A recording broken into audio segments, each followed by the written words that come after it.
Hello friends, இன்றைக்கி நம்ம ரவா லட்டு எப்படி பண்ணுறது அப்படின்னு பார்க்கலாம். இது வந்து கண்டென்ஸ்டு மில்க் பயன்படுத்தி பண்ணுறது.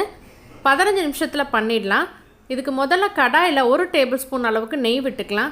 இதில் வந்து உடச்ச முந்திரி பருப்பு சேர்த்து வறுத்து விட்டுக்கலாம். முந்திரி பருப்பு வந்து லேசாக நிறம் மாறினாலே போதும். நமக்கு ரொம்பவும் வந்து ப்ரௌன் ஆகணும் அப்படின்ட்டு இல்லை. ஏன்னா திரும்பவும் நம்ம ரவை போட்டு வறுக்கும் பொழுது ரொம்ப மேலும் மேலும் வந்து அது கலர் டார்க் ஆகிரும்.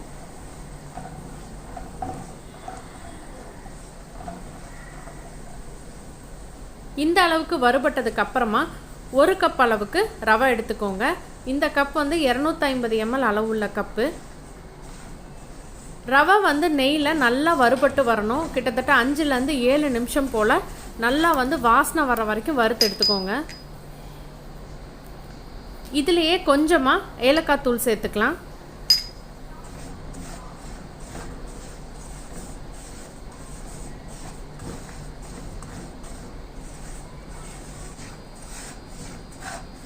இப்போ நல்லா ரவை வந்து நல்லா வாசம் வந்துருச்சு. நீங்கள் வந்து வறுத்த ரவை வறுக்காத ரவை எதுவாக இருந்தாலும் லைட்டாக ஒரு வாட்டி வந்து வறுத்துக்கோங்க. இதில் வந்து 1/2 கப் அளவுள்ள கண்டென்ஸ்டு மில்க், அதாவது 125 ml கப்புள்ள 1 கப் அளவுக்கு கண்டென்ஸ்டு மில்க் எடுத்திருக்கேன் நான். ஸ்டவ்வை வந்து ஆஃப் பண்ணிவிடுங்க. கண்டென்ஸ்டு மில்க் சேர்த்துனதுக்கப்புறமா ரவை வந்து நல்லாவே சூடாக இருக்கும். நம்ம அந்த சூட்லேயே வந்து நல்லா எல்லா பக்கம் படுற மாதிரி வந்து கலக்கி விட்டுருங்க. இந்த இனிப்பு வந்து ரொம்பவே மிதமான இனிப்பாக இருக்கும். உங்களுக்கு இன்னும் கொஞ்சம் இனிப்பு அதிகம் வேணும் அப்படின்னு நினச்சிங்கன்னா இன்னொரு 1/4 கப்பு போல் சேர்த்துக்கோங்க. ஆனால் இதுவே வந்து உங்களுக்கு நல்லாயிருக்கும் சாப்பிட்றதுக்கு. இந்த அளவுக்கு வந்து கலக்கி விட்டுக்கோங்க. இப்போ வந்து ரொம்ப சூடோடு நம்ம வந்து இந்த உருண்டை பிடிக்க முடியாது. ஏன்னா கண்டென்ஸ்டு மில்க் வந்து உங்களுக்கு உருண்டை பிடிக்கும்போது தொட்டிங்க அப்படின்னா அப்படியே நல்லா சூடாக கையில் ஒட்டிக்கும்.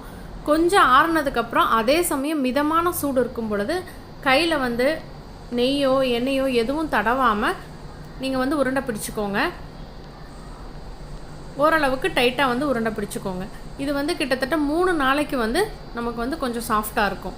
அதுக்கப்புறம் போயிடுச்சு அப்படின்னா கண்டென்ஸ்டு மில்க் வந்து இறுகிரும். உங்களுக்கு 3 நாள் வரைக்கும் வச்சு பயன்படுத்திக்கலாம். டேஸ்ட் வந்து ரொம்பவே நல்லாயிருக்கும். ரவையும் அந்த கண்டென்ஸ்டு மில்கோட எசன்ஸும் சேர்ந்து உங்களுக்கு வந்து சாப்பிடும்போது ரொம்பவே நல்லாயிருக்கும். ஈஸியாகவும் பண்ணிடலாம். நமக்கு சூப்பரான டேஸ்டான இந்த ரவா லட்டை நீங்களும் பண்ணி பாருங்கள். ரொம்ப குறைவான நேரத்தில் பண்ணிடலாம். இந்த அளவுக்கு உங்களுக்கு 12 உருண்டைகள் போல் வரும். மீடியம் சைஸான உருண்டைகள். கண்டிப்பாக நீங்களும் ட்ரை பண்ணி பாருங்கள். வீடியோ பிடிச்சிருந்தா உங்கள் ஃப்ரெண்ட்ஸ் எல்லாத்துக்கும் ஷேர் பண்ணுங்கள், லைக் பண்ணுங்கள், கமெண்ட் பண்ணுங்கள். மறக்காமல் நம்ம சேனலை சப்ஸ்கிரைப் பண்ணுங்கள். தேங்க்யூ.